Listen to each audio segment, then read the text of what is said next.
Imagine this for a second. You're at your sister's funeral, tears streaming down your face, and you reach over and hold her husband's hand because you think he's hurting just like you are. You think you're both grieving the same loss. But what you don't know, what you can't possibly know, is that the hand you're holding belongs to the man who killed her. That's exactly what happened to Peter Morris back in 1994. His sister Claire died in a horrible, fiery car crash. Her husband Malcolm survived and walked away. The police looked at it, called it an accident, and closed the case. Everyone moved on with their lives. But 17 years later, the truth finally came out. And let me tell you, it was more evil and twisted than anyone could have ever imagined. Hi, sweet ones. My name is Grandma Kitty, and before we dive in, take a second to subscribe if cases like this intrigue you. It helps me keep these stories coming, and while you're at it, tell me where you're watching from. That's how we find our neighbors here in our little true crime corner.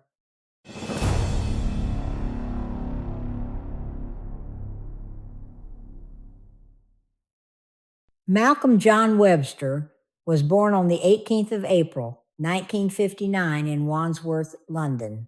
His father, Alexander Webster, was a detective chief superintendent in the Metropolitan Police, heading up the fraud squad. Like, this man investigated criminals for a living. His mother, Odette Buick, had been a nurse helping sick people.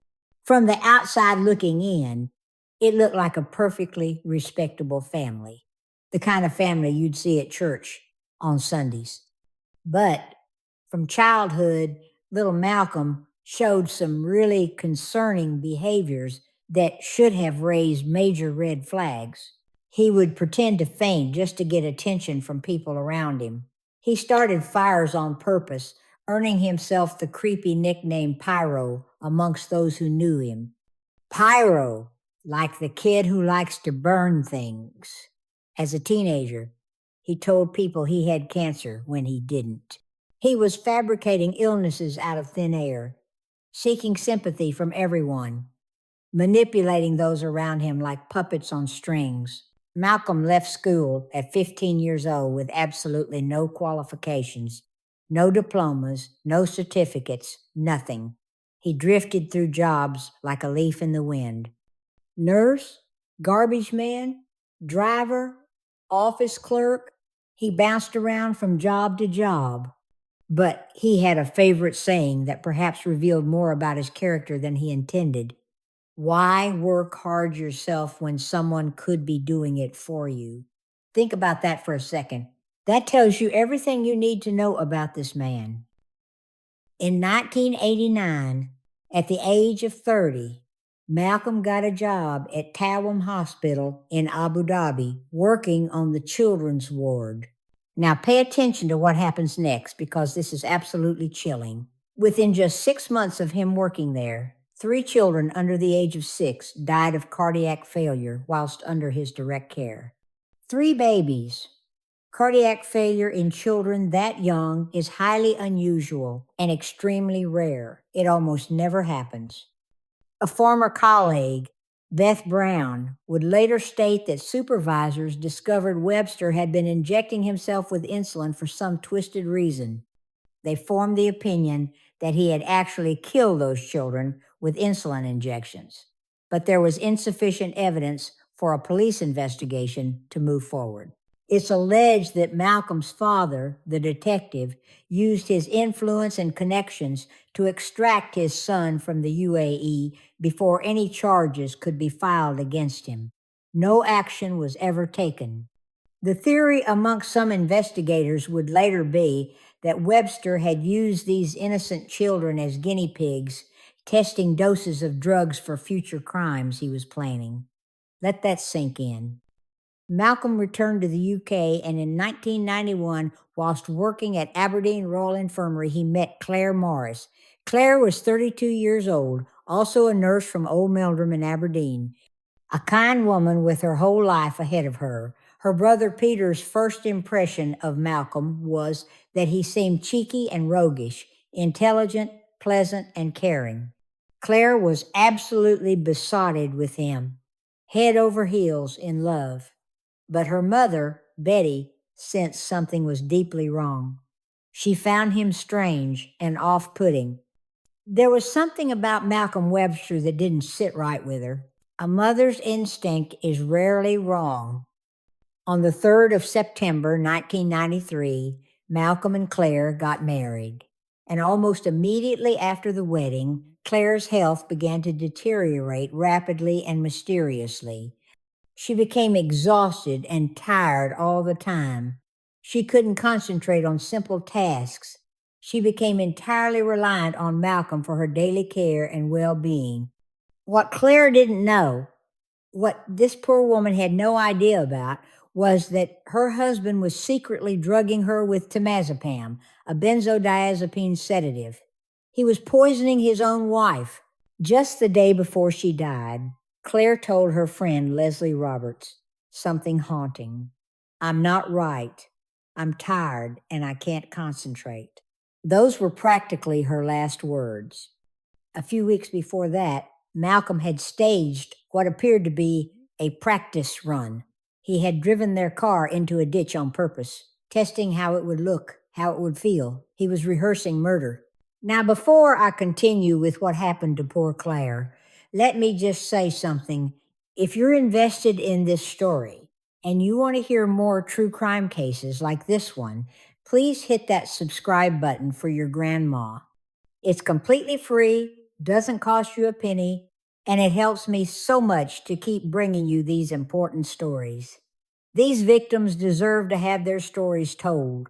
Okay, back to the story. And I'm warning you, what comes next is absolutely heartbreaking. On the 27th of May, 1994, just 8 months after their wedding, Malcolm put his evil plan into action. The location was the Alkenhive to Tarves Road near Kirkton of Kingoldrum in Aberdeenshire, a remote stretch of road, quiet and isolated where nobody would see. Malcolm drugged Claire with temazepam until she was completely unconscious and helpless. He drove to this remote location and parked the car carefully near a tree. Then this monster set the vehicle on fire, with Claire still sitting in the passenger seat, unable to move or escape.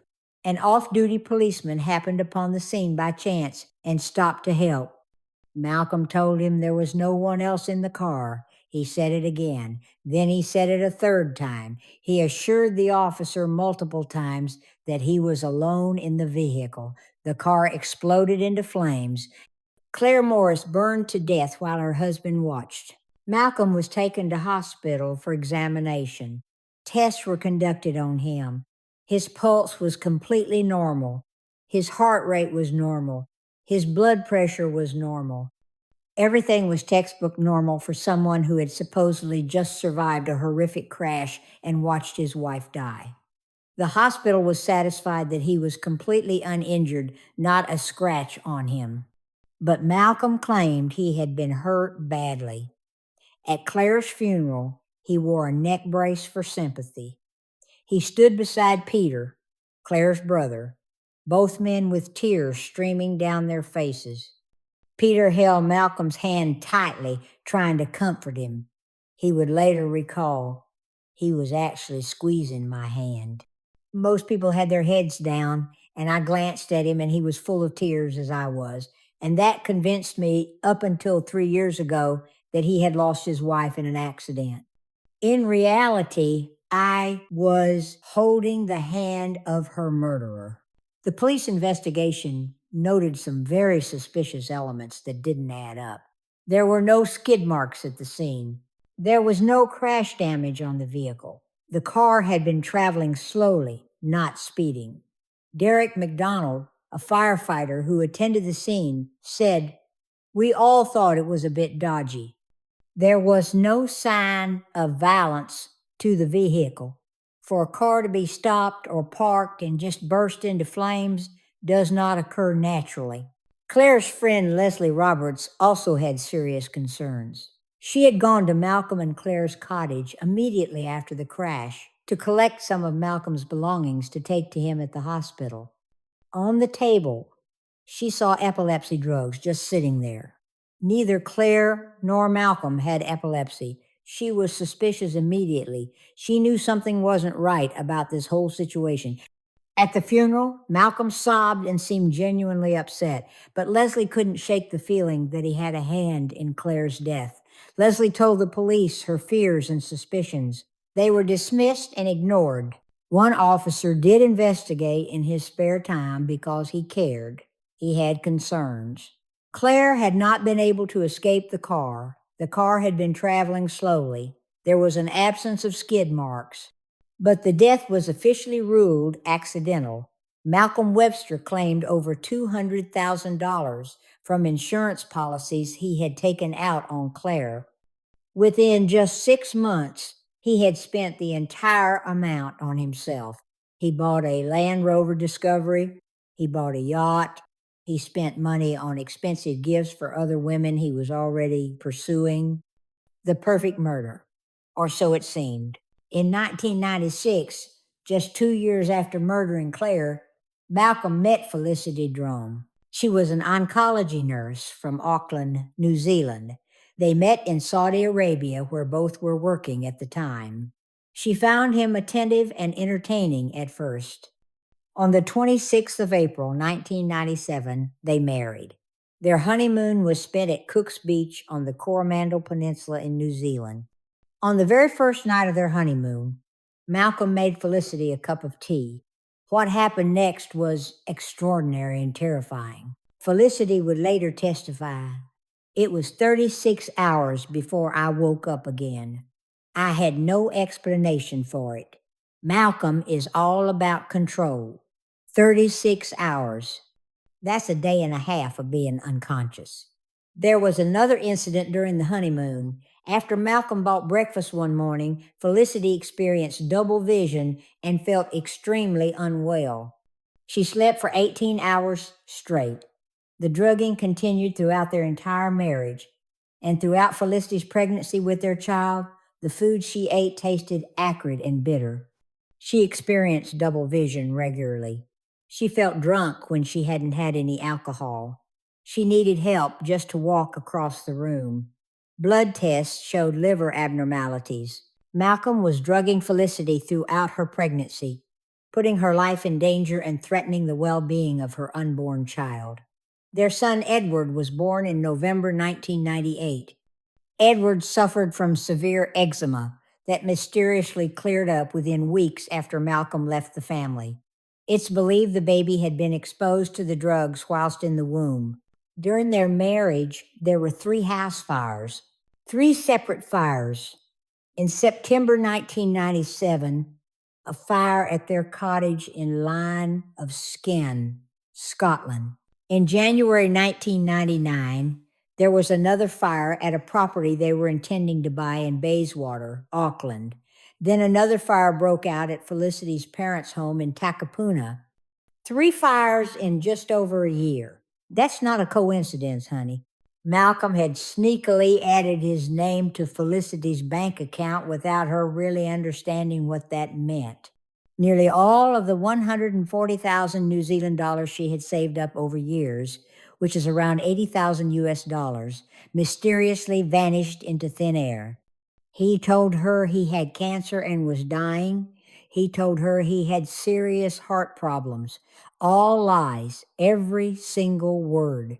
He also secretly took out insurance policies on Felicity's life. Not 1, not 2, but 9 separate policies worth approximately $750,000.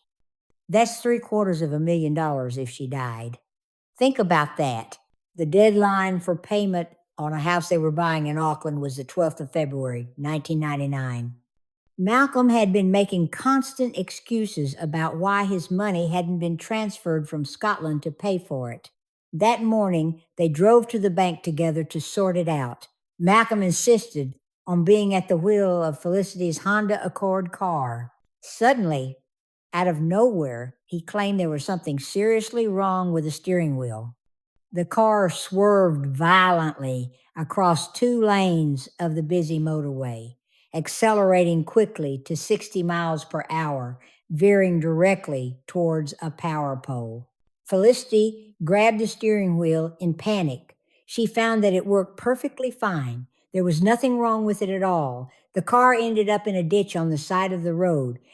Webster immediately jumped out and opened the boot of the car. Inside were newspapers and containers of petrol. He screamed at Felicity repeatedly and aggressively to stay in the car. Don't get out. She refused to listen to him. She got out anyway and phoned her lawyer to drive her to the bank instead. Malcom faked a heart attack right there. While he was at the hospital being examined, he cleaned out their entire joint bank account. He took everything. 1 week later, there was a second murder attempt on Felicity's life.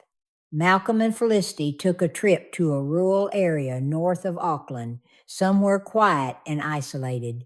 Felicity was driving this time. She drank from a water bottle that Malcom had given her. The next thing she remembered was waking up confused in the passenger seat in a forest when her phone suddenly rang. That phone call literally saved her life. When Malcom returned to the car and saw she was awake, he was absolutely furious. "What the hell are you doing awake?" he demanded angrily. Police later found petrol, wood, and newspapers in the boot of the car. Felicity's father, Edward, discovered 9 forged insurance policies on Felicity's life that nobody knew about. When Felicity finally confronted Malcom directly about trying to kill her, his response was absolutely chilling and cold. "You would have died happy," he said, like that made it okay. Felicity went straight to Takapuna Police Station and made a formal statement about everything. Hair testing that was done later confirmed she had been drugged with sedatives throughout her entire pregnancy with their son. Malcom fled New Zealand before any charges could be filed against him. He took over $390,000 of Felicity's money with him, leaving her with just $12 in her bank account. $12. That's all she had left. In July 2004, arrest warrants were issued in New Zealand for Malcom Webster. 2 warrants for arson, 1 for administering dangerous drugs, and 1 for disabling a victim. New Zealand police tried desperately for years to get Scottish police to arrest him. Initially, they were unsuccessful. Nobody would listen. Malcom Webster returned to Scotland like nothing had happened. In 2002, he began a relationship with a woman named Christina Willis. He habitually borrowed money from her without ever paying it back. He burned a computer hard drive in her garden to destroy evidence. He told her the same lie, that he had cancer. He persuaded her to make a will in his name and give him power of attorney over her finances. There's no evidence he actually tried to kill Christina. It's speculated by investigators that he found a wealthier target before he could. In December 2005, Malcom met Simone Banerjee. She was a 41-year-old NHS manager working in Oban, Scotland. Simone was independently wealthy. Her father was a retired consultant surgeon with a trust fund. She owned a house. She had £50,000 in shares. She owned a 50% share in a 38-foot ocean-going yacht. She was exactly the type of woman Malcom was looking for. Malcom told Simone he had terminal chronic lymphatic leukemia and didn't have long to live. He claimed he was undergoing chemotherapy treatment. To make the lie more convincing, he shaved his entire head bald to look like a cancer patient. Simone changed her will, leaving absolutely everything to Malcom. They planned a romantic transatlantic sailing honeymoon together. The route would take them from the Canary Islands all the way to the Caribbean on her yacht. Police would later believe Malcom intended a staged boating accident where Simone would drown in the middle of the ocean. After his conviction, Simone discovered something terrifying. The foil on her life jacket had been deliberately punctured with holes. "Everybody else's life jackets were perfectly fine," she said. "I have pretty much no doubt that the boat was the way it was going to go. He was going to drown me." In the spring of 2006, The Oban Angling Club reported that 4,000 pounds was missing from their accounts. Malcolm Webster had been the treasurer who handled the money. The embezzlement investigation brought Malcolm to the attention of Detective Inspector Charles Henry for the first time. In June 2006, something happened that would change everything and finally bring Malcolm to justice. Jane Drum, Felicity's sister, was a domestic violence expert. She attended a police conference in Britain. She spoke to officers about her shock at discovering her sister had been in a road accident. An accident that seemed to mirror perfectly the tragic accident that had killed Malcolm Webster's first wife years earlier. 2 car crashes, 11,000 miles apart, 5 years apart. Same exact pattern, same man behind the wheel. Jane Drum went directly to a chief superintendent and demanded action immediately. This conversation changed everything.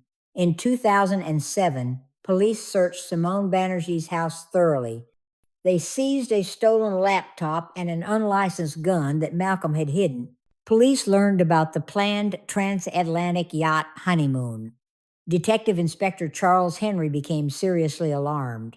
Webster is a potential serial killer, and it was the ideal scenario for him, Henry said. Simone was in absolute danger.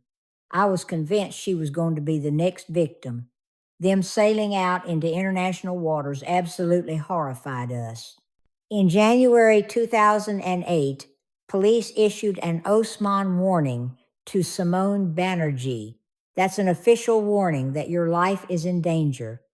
The warning revealed that Malcolm already had a wife and son that he had never mentioned. When Simone confronted him about this, she said, he went absolutely white in the face. He went very, very quiet. I wished I was not in the room with him. I have never seen him like that before. He was terrifying. In March 2008, police officially announced they were re-examining Claire Morris's death from 14 years earlier. The investigation was called Operation Field. The breakthrough came from a tiny fragment of Claire's liver tissue that had been preserved in paraffin wax after the postmortem examination in 1994. Scientists developed an innovative dewaxing technique that had never been needed before in history. They were able to extract and test tissue that was 14 years old. The result showed a 92.4% probability that temazepam sedative was present in Claire's liver when she died. Claire had never been prescribed temazepam by any doctor. Malcolm Webster had easy access to it as a nurse at Aberdeen Royal Infirmary. This single piece of evidence transformed the entire case. The investigation was compared to Lockerbie in its massive complexity. It lasted 5 whole years. More than 1,000 people were interviewed across multiple countries. Over 1,200 pieces of evidence were collected. 90 search warrants were executed. Witnesses came from 6 different countries. Detective Chief Inspector Phil Chapman and 5 colleagues spent an entire month in New Zealand gathering evidence. The FBI assisted in interviewing people who had moved abroad.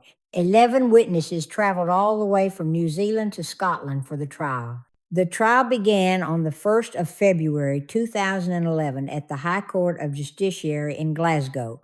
It would last 16 weeks, making it the longest criminal trial with a single accused in Scottish history.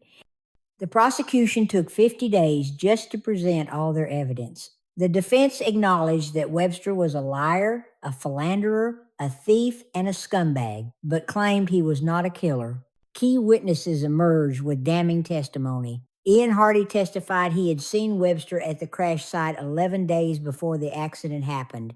He was there planning it.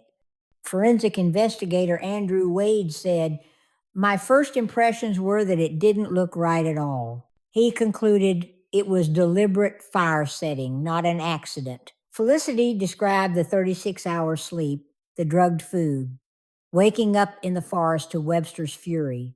Peter Morris testified about holding Webster's hand at Claire's funeral, both of them crying. "In reality," he said, "I was holding the hand of her murderer." On the 19th of May, 2011, the jury deliberated for less than 4 hours, guilty of murdering Claire Morris, guilty of attempting to murder Felicity Drum, guilty of fraud, theft, arson, drugging, and attempted bigamy. Webster showed little emotion when the verdicts were read. On the 5th of July, 2011, Lord Bannatyne sentenced Malcolm Webster to life imprisonment with a minimum of 30 years, one of the longest jail terms ever imposed in Scotland for murder. This was a murder which could properly be described as cold-blooded, brutal, and callous, the judge said. The motive was the utterly base one of financial gain. You have shown absolutely no remorse whatsoever. I have formed the clear view that you are a considerable danger to women everywhere. Peter Morris spoke outside the court to reporters. For 17 years, it was the perfect murder. He got away with it for 17 years because he made it look like an accident. Webster appealed multiple times. All appeals were rejected by higher courts. By February 2016, every legal avenue was completely exhausted. He's currently in HMP Shots in Lanarkshire, Scotland. He reportedly told inmates he expects to die in prison. He continues to maintain his innocence to this day. He'll be eligible for parole in 2041 when he'll be 82 years old. Claire's family fought to replace her headstone, removing any reference to her marriage to Malcolm. Eventually, the council agreed. Webster was banned from being buried alongside her. In December 2019, Peter Morris died at the age of 56. He had campaigned tirelessly for justice for his sister for years. Malcolm Webster hunted wealthy women for nearly 3 decades of his life. He drugged them, set fires around them, staged crashes, all for money. He was diagnosed with narcissistic personality disorder. A police profiler labeled him a dangerous sociopath. Claire Morris was 32 years old when she died, a nurse, a daughter, a sister. She deserved so much better than the 8 months of marriage before her husband murdered her for insurance money. That's it for today, my dears. This story just shows you that evil can hide behind the nicest smile. Malcolm Webster fooled so many people for so long, but in the end, justice caught up with him. Rest in peace, Claire. Your brother never gave up fighting for you. Take care of yourselves out there. Until next time.